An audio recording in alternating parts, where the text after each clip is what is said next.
Hey, greetings. Thanks for joining me. It's Fred in Alaska. What I wanted to share with you today, the first part is actually, well, actually I'll save that for some other time. Sorry for the teaser. Got an expedition coming up here in just a few days to over by the Copper River. Um, there's a lady there that has been dealing with some things on her property. Hasn't been staying there year round because of these activities and whatnot, and I'll delve into that a little more later.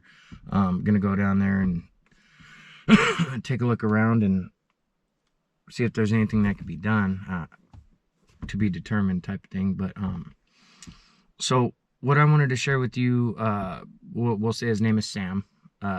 Sam lives down Juneau area, and where this occurred is on Sam's personal private property, kind of a recreation property he got in 1983-ish, somewhere in there.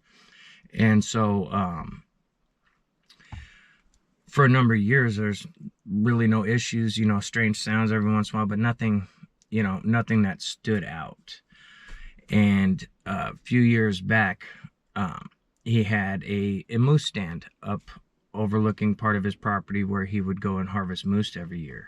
And he had his brother with him, and his brother didn't want to go that morning, so he decided, you know what, I'm just gonna go. Thought nothing of it, never had an issue before, so there was no compelling reason to not go by himself. Of course, fully armed, very high powered rifle. Sam didn't play around with that. So he gets up to this moose stand, and as he's just kind of looking over the area, there's all these alder willows and scrub willows that just run through the place there. And they're not little. It looks like a bunch of bushes, but you're talking 10-12 foot tall in places. It's just literally a jungle. It's really hard to see through. He was sitting there about an hour and a half. Sun had come up, and he's just like, nah. It was a quiet morning. There was no game moving around. He just, it was just one of those mornings. And then thrashing from his right towards his left, this thrashing starts. And it's coming through, and he was thinking, man, that's a lot of noise. And he thought it was his brother, just coming and messing around. So he whistled. Thing stopped. Gave back identical whistle. Thought, that was weird, and it continued going again. So he whistled twice in succession, a little short, just little whistle. This thing stopped again. Gave him back the two identical whistles. Now, he hasn't been able to see anything. This thing's moving through the brush, and he said it was making a hell of a noise. Continues thrashing again. He does three whistles. This thing stops again. Gives him back the identical three whistles. And, hair staying on the neck, getting weird feelings, and whatnot. And then this thing beelined away and never caught sight of it or anything. He figured, well, that's a good time to call it a day, because he was thinking it was his brother, and it wasn't, because when he got back to his cabin, his brother was still asleep. So there was no tomfoolery or shenanigans going on. And where this property is, this is remote Alaska. This is not just up the street, with a bunch of neighbors. Now, grant you, there's neighbors around, there's other cabins around, but they're not stacked on top of each other. And he due diligence, he made sure who else is around, that kind of thing, to try to figure this out. And that there was no one around. It was just him. So time goes by, and as far as time difference between him on the moose stand and this next occurrence is kind of irrelevant, because the whole point is it's an ongoing thing.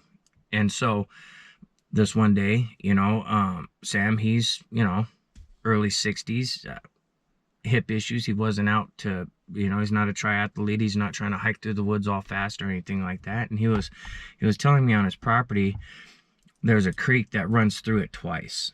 And along this creek, he spoke about crossing that creek, the air changes, you know, so he views that as a boundary. He normally doesn't go across there, but he gets back up in this area on his property, and he hears this snap, just loud breaking of a branch and this bipedal movement. And, you know, we had a drawn out discussion about that bipedal movement. And, you know, he's well versed. He's an Alaskan. He's been around for a long time. He's shot bears on the property. He's dealt with moose on the property. He knows the ins and outs of those movements, you know, going through the brush. So he was taken aback. You know, he snapped, thump, thump, thump, thump, thump, you know, moving away really fast. He said it sounded like a freight train taking off out of there. So he, standing by a tree, he just posted up and was watching, just watching. And there was numerous other times where there'd be a whistle or weird noises going on. And it was just chalked up to whatever, you know, which is easy to do because a lot of people in the field, I do it myself. I'll hear a weird sound and I'll just remember, you know, I'll remember it, but I don't dwell on it. I'll just, okay, chamber that in the back of the mind and just, okay, weird noise over there, and just, you kind of keep doing your thing. So moving forward, he was out there with, it was 5 hunters total. And they're along this same creek, but they're spread out. So Sam is below everybody at the furthest point, and to the furthest point away from him, where the 5 people were spread out, it was Sam by himself, a group of 2, and a group of 2. And it was roughly within 200 yards of each other. However, in Alaska, I've tried to demonstrate you're not seeing that far, especially when you're up on creeks where it just gets thick. Well, it started off, well, this is all happening from speaking to his brother and everything was happening pretty much simultaneously. So within these areas, there was different things happening. All right, so we'll start with Sam. Where Sam was along the creek, he heard what sounded like someone with a cadence beating on wood with some kind of tin attached to it. It just had a weird kind of tinny after sound, and it was just a continuous cadence for like 20 minutes. He said just bang, bang, bang, bang, bang, just continuous. We move up creek 75 yards or so. There's a couple other hunters. They're hearing some weird noises across that creek where he considered that a boundary. They're hearing noises that make them get back to back ready, because these noises are not native sounds that they're used to. None of these hunters are wallflowers, weekend warrior types. They know hunting. They just don't arbitrarily go, hey, let's go hunt this year. It's not that. It's a lifestyle. And them not knowing what the hell those noises are, any hunters in the field with guns that hear weird things like that and they get back to back, you gotta keep in mind that's just not something that you see a bunny cross the path, or you see a bear and all of a sudden, hey, let's get back to back. That doesn't happen. If you see bears, most of the time both eyes are on that bear. You don't get the feeling that you need to look all around at the same time and get back to back. So keep that in mind. You know, there's little nuances that are easy to overlook, that being one of them.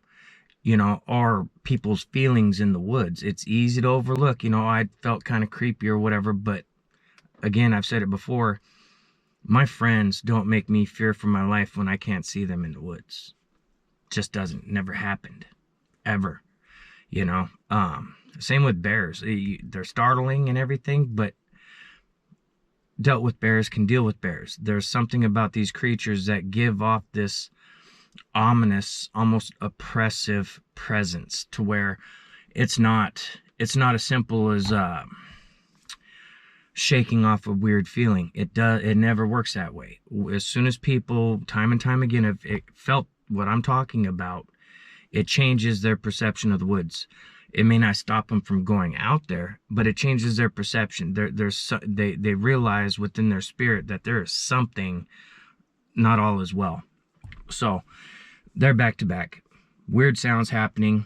One of them during this, I don't know exactly which group recorded some of the sounds, but I'm hoping to get audio of that here in the near future. Sam's working on that back channels. And so they got that going on.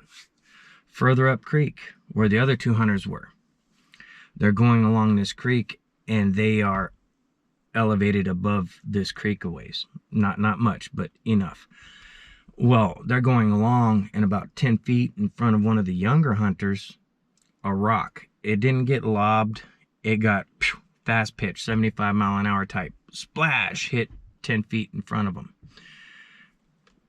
They caught that as weird, like, you know, because they saw it hit the creek.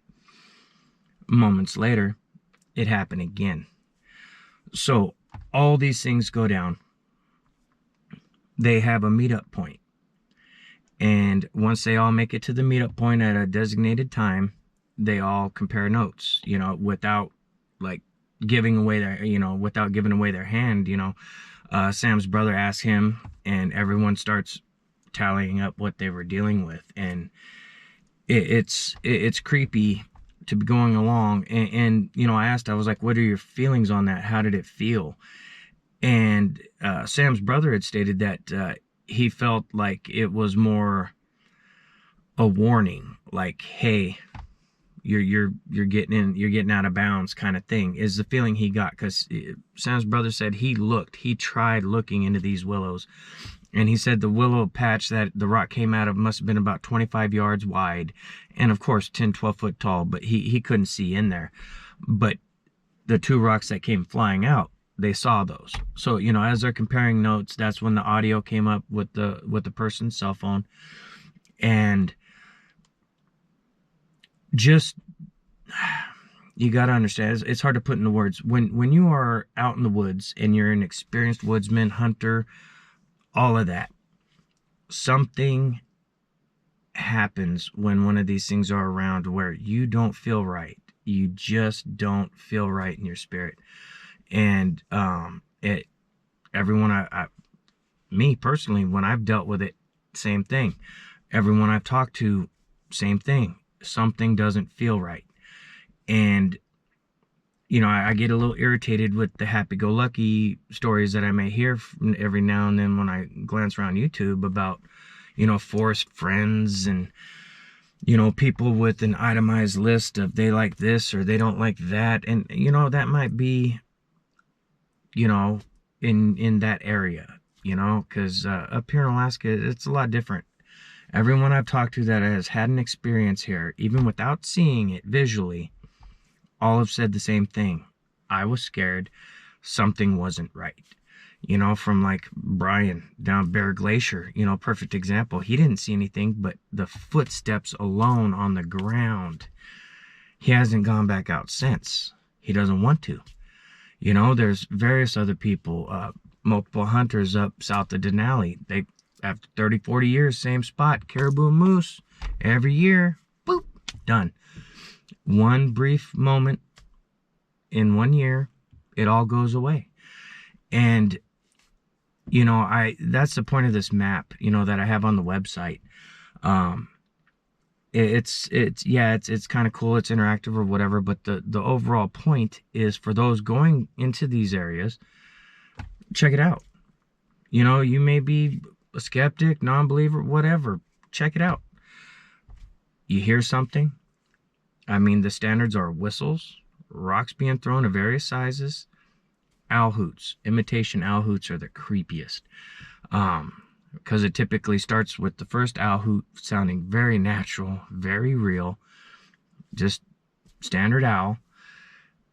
And then after that, it usually goes nuts. As far as obvious imitation of owl hoots, obvious imitation of bird whistles, there's a sharp, crisp whistle that I've heard several different times from several different areas. That I wish I could catch a recording of it because it's so sharp and so crisp. I've tried to imitate it several times. I have buddies that are good whistlers. I tried to have them imitate it a few times, but these things can whistle in such a way that is just uncanny. You know, they blend in. I mean, if they're not moving, dude, you're not going to easily pick them up unless by happenstance you're glancing and make eye contact with it, or trees move and it doesn't, kind of thing. That shadow didn't move, and then you fixate on that, and then you know, it comes into focus. But these things, they blend in, I mean, seamlessly. So many times I've heard stories of them looking like stumps, and then that stump had eyes, and that stump walked away. Joe, he shared that with me, and geez, can you imagine walking towards, and Joe, forgive me, can you imagine walking towards a stump, smoking a cigarette, just do, and all of a sudden that stump is looking at you? I only giggle so I don't cry, because, my God, can you imagine the startle that would be? And just anyone experiencing it. But anyway, I want to thank Sam for sharing that experience. And Sam, like a lot of other people, shared with a couple people, kind of got mocked and just left it alone. But I want to thank you, Sam, which Sam's not his real name. But I want to thank you for reaching out. I enjoyed the phone conversations, buddy. And you got my number. Feel free to call and whatnot. And to all those others who have had experiences and don't really want to share it on the channel or anything, don't hold on to that. Tell somebody. It's toxic. It's very, very toxic to hold that stuff. And I'll be sharing an example of that here in the near future. But again, I'm gonna thank Sam for sharing, and appreciate talking to his brother and getting multiple perspectives from the same thing along that creek. That's just creepy stuff. And again, what do you do with that? If you're out in the field and this stuff happens, what do you do? There's no one to call. There's really, I mean, you could report it to me or something, but I'm not, some official agency that's going to make a move and clear them out and back them off or anything like that. It's just, anyway, I'll let that go for now. The new format's going to be starting soon. And in the next video I will explain it more so it makes a little more sense. I got background stuff going on with the out-of-state production company. I'll get into that more later. There's some non-disclosure things that I can't reveal certain stuff, so that might have to wait. Fighter jets scrambling around. All right, everyone be safe and whatnot, and I'll catch you on the next one.